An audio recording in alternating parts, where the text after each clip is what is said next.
Welcome to law learner. ఈరోజు మనం Kerala high court 498 సెక్షన్‌పై కీలక వ్యాఖ్యలు చేసింది.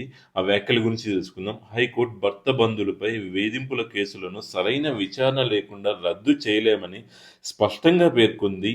నెక్స్ట్ ముందుగా 498 సెక్షన్ గురించి తెలుసుకుందాం.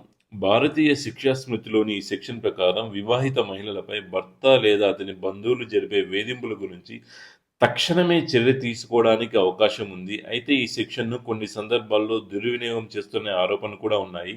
ఇటీవల కేరళ హైకోర్టు 498 సెక్షన్ కేసులపై కీలకమైన తీర్పు చెప్పింది. కోర్టు ఏమైంది అంటే భర్త బంధువులపై పెట్టిన కేసులను సరైన దర్యాప్తు లేకుండా రద్దు చేయడం అన్యాయమని పేర్కొంది. ప్రతి ఆరోపణను పరిగణలోకి తీసుకుని పూర్వాపరాలు పరిశీలించాలి.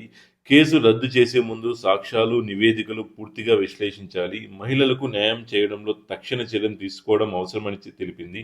ఆజమాయిషీ కేసు రద్దు చేస్తే అది బాధితుల హక్కులను హరించే పని అవుతుందని, అంతేకాకుండా ఇది చట్ట వ్యవస్థపై విశ్వాసాన్ని కోల్పోయేలా చేస్తుందని తెలిపింది. ఈ తీర్పు అందరికీ ఒక స్పష్టమైన సందేశాన్ని ఇస్తుంది. కేసులను పగడ్బందీగా విచారించడం ఎంతో కీలకం.